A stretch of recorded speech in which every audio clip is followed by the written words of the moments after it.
Gokul 10ാം round കൊടുതിരപ്പള്ളി Pirayiri Pezhumkara കണക്ക് കിട്ടിയോ?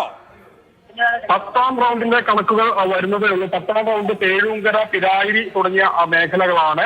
9ാം റൗണ്ടിന്റെ കണക്ക് വരുമ്പോൾ ആകെ വോട്ടുകൾ, അതായത് ഇതുവരെ പോൾ ചെയ്ത ആകെ വോട്ടുകൾ വച്ച് കണക്കാക്കുകയാണെങ്കിൽ ഞാനിപ്പോൾ ആ കണക്ക് പറയാം.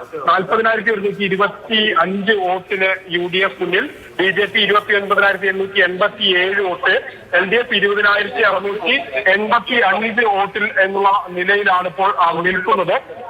ഇനി വരാൻ പോകേണ്ടത് 10ാം റൗണ്ടാണ്. 10ാം റൗണ്ട് വീണ്ടും സ്വാഭാവികമായും ഈ തവണ ഉണ്ടായതുപോലെ ഒരു 5000-ലധികം ലീഡിലേക്ക് കൂടുതലായി രാഹുൽ ഉയർത്താനുള്ള സാധ്യതയുണ്ട്.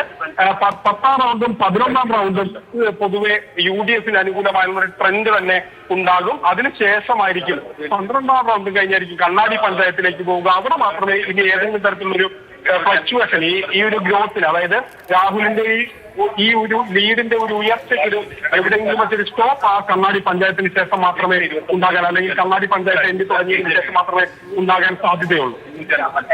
ഇതാണ് പിക്ചർ. ഇനിയുള്ള അടുത്ത 2 റൗണ്ടും UDF വലിയ ലീഡ് അറിയാനുണ്ട് ഗോകുൽ. LDF 2ാം സ്ഥാനത്ത് വരാനുള്ള സാധ്യത ഇപ്പോഴുണ്ട്. കാരണം അവസാനം എണ്ണിയ 3 റൗണ്ടിലും LDF ആണ് 2ാം സ്ഥാനത്ത്. ഇനി അങ്ങോട്ട് മാത്തൂരും പിരായിരിയിലും അതുപോലെ തന്നെ ഏറ്റവും ഒടുവിൽ കണ്ണാടിയിലും LDF വേണമെങ്കിൽ 5000 വോട്ടുകൾ വരെ സമാഹരിക്കാം. ഇനി LDF ഒരു 10-12,000 വോട്ട് കിട്ടാനുള്ള സാധ്യത അവിടെ നിൽക്കെ അത് തള്ളിക്കളയാൻ കഴിയുമോ?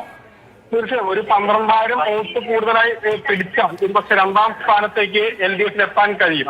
സ്വാഭാവികമായും കണ്ണാടിയൊക്കെ തന്നെ LDF വളരെ ശക്തി കേന്ദ്രങ്ങളാണ്. അവിടെ സാമാന്യം നല്ല വോട്ട് കിട്ടും. ഇനിയുള്ള 3 റൗണ്ടുകളിലും, അല്ലെങ്കിൽ കണ്ണാടി വരെയുള്ള 3 റൗണ്ടുകളിലൊക്കെ തന്നെ സ്വാഭാവികമായും LDF 2ാം സ്ഥാനത്ത് അല്ലെങ്കിൽ വരാനാണ് സാധ്യത. അങ്ങനെ വരികയാണെങ്കിൽ ഈ ഒരു 12,000-ന്റെ ഒരു വോട്ടിനെ മറികടക്കാൻ ഒരുപക്ഷെ കഴിഞ്ഞേക്കും. കണ്ണാടിയായിരിക്കും അതിന് കൃത്യമായൊരു വിധി. LDF വിധി 2ാം സ്ഥാനത്താണോ എന്നുള്ളതിന്റെ ഒരു ഉത്തരം കണ്ണാടി 13ാമത്തെ റൗണ്ടിന്റെ തുടക്കത്തിൽ, അല്ലെങ്കിൽ 12ാമത്തെ റൗണ്ടിന്റെ അവസാനമായിട്ട് നമുക്ക് അറിയാൻ കഴിയും.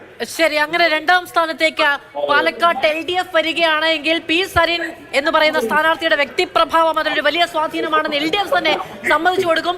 ഈ ചിത്രത്തിൽ LDF ഇല്ല എന്ന് പറഞ്ഞെടുത്ത സരിന്റെ സ്ഥാനാർത്ഥി പ്രഖ്യാപനത്തോടെയാണ് ചിത്രമേ മാറിയത് എന്നുള്ളത് ആവർത്തിച്ച് LDF നേതാക്കൾ എല്ലാവരും പറയുന്നതായിരുന്നു. അങ്ങനെയാണെങ്കിൽ പാലക്കാട് വമ്പൻ ട്വിസ്റ്റ് കാത്തുവെച്ചിട്ടുണ്ട് എന്നതിൽ തർക്കമില്ല. 10,921 വോട്ടുകളുടെ ലീഡ് നില നിലവിൽ പാലക്കാട് UDF-ന്.